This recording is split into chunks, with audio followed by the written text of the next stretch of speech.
Perjalanan ke Tanah Suci. Bagian 1. Assalamualaikum, namaku Zain. Ayo teman-teman, ayo ikut belajar manasik haji bersama kami. Aku Putri, aku Eza, aku Bilal, saya Ustadz Superyadi yang akan membimbing adik-adik belajar. Panggilan berhaji. Dan serulah manusia untuk mengerjakan haji. Niscaya mereka akan datang kepadamu dengan berjalan kaki atau mengendarai unta yang kurus. Mereka datang dari segenap penjuru yang jauh.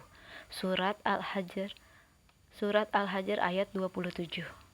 Ketika Nabi Ibrahim alaihissalam telah selesai membangun Baitullah, malaikat Jibril alaihissalam mendatanginya.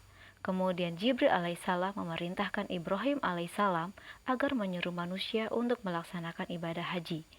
Maka Ibrahim alaihissalam menaiki maqam dan berseru, "Hai manusia sekalian, diwajibkan atas kalian ibadah haji di Baitullah, maka penuhilah panggilan Tuhan kalian. Labaik, Allahumma labaik. Ya Allah, aku datang memenuhi panggilanmu." Tafsir Al-Muhtasar. Kini, manusia dari segenap penjuru dunia datang memenuhi panggilan ke Tanah Suci. Aku ingin ke Tanah Suci. Tak biasanya Bilal terlihat diam, jarang bermain bersama kawan-kawannya, lebih suka menyendiri di dalam perpustakaan atau di taman rumahnya. Eza, Zain, dan Putri penasaran dengan kelakuan Bilal. Mereka pun berencana menemuinya sore ini. Eza melihat Bilal sedang melamun di taman. Kira-kira apa ya yang sedang dipikirkan Bilal? Eza, Zain, dan Putri semakin penasaran. "Ba!" teriak Eza sambil menepuk punggung sahabatnya itu. "Astagfirullahalazim!" Bilal terkaget-kaget. Tangannya refleks menepuk balik Eza. Eza meringis kesakitan. Zain dan Putri tertawa melihat tingkah mereka. Sementara itu, Bilal kembali duduk dan diam. Zain dan Eza saling berpandangan. Mereka saling melempar kode siapa yang menanyakan keadaan Bilal. Tiba-tiba Putri, "Kamu kenapa sih Bilal? Wajahmu muram terus beberapa hari ini, jelek tahu." Bilal merengut. "Aku sedang kesal. Kenapa kita tinggal di sini sih? Kenapa nggak tinggal di Arab saja? Kan lebih dekat ke Baitullah." "Emangnya kenapa kalau dekat dengan Baitullah?" tanya Zain penasaran. "Ya, kan jadi lebih dekat dengan Ka'bah." Zaid dan Eza kembali berpandangan. Mereka masih bingung dengan jawaban Bilal. Keduanya terdiam, menanti penjelasan Bilal selanjutnya. "Aku sangat ingin merasakan perjuangan Nabi Ibrahim alaihissalam dan Nabi Ismail alaihissalam saat membangun Ka'bah. Aku juga ingin melihat Ka'bah yang asli secara langsung." Mereka berempat terdiam sambil berpikir, membayangkan semua omongan Bilal. Ka'bah itu kan kiblatnya semua muslim di dunia. Kita hanya bisa melihatnya di video, buku, majalah, koran. Benar juga ya, kata Bilal. Pasti dengan sholat di depan Ka'bah secara langsung, rasanya lebih dekat sama Allah Ta'ala. Zain bergumam. Eza mengiyakan dengan anggukan.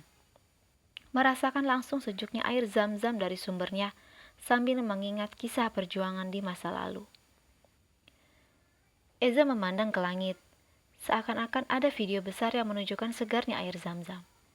Iya juga ya, merasakan perjuangan Ibunda Siti Hajar berjalan dari sofa ke Maryam 7 kali demi mencari air minum untuk Nabi Ismail alaihissalam. Sahut Putri ikut-ikutan merenung. Mereka tenggelam dalam renungan masing-masing. Kemudian dikejutkan dengan suara Ustadz Super yang sejak tadi mendengarkan mereka. "Mumpung kalian masih muda dan sehat, bagaimana kalau kita belajar tata cara haji dan umroh dulu? Sehingga nanti pada saat kalian sudah terpanggil untuk berhaji maupun umroh, kalian sudah paham semua aturan haji dan umroh." "Wah, setuju sekali Ustadz, kapan kita bisa memulainya?" "Sekarang juga bisa, ayo." Ustadz Super tampak bersemangat. Bilal tersenyum, hatinya lega. Ada teman-teman yang akan belajar bersamanya untuk bisa berkunjung ke Baitullah. "Kami akan segera memenuhi panggilanmu ya Allah." Pengertian haji. Ustadz Super, tolong terangkan arti haji dong. Secara bahasa, haji berarti menyengaja atau menuju atau mengunjungi. Maknanya, mengunjungi Baitullah di Mekah untuk mengerjakan amalan yang dicontohkan Rasulullah SAW, yaitu ihram, tawaf, sa'i antara Bukit Sofa dan Marwah, wukuf di Arafah, bermalam di Musdalifah dan Mina, serta melempar jumroh. Pengertian umroh. Kalau umroh itu apa Ustadz Super? Pertanyaan yang bagus, Putri. Umroh adalah perjalanan ke tanah suci Mekah untuk berihram dari mikot, tawaf mengelilingi Ka'bah, sa'i antara Bukit Safa dan Marwah, serta diakhiri dengan tahallul mencukur rambut. Umroh bisa dilakukan pada bulan apa saja.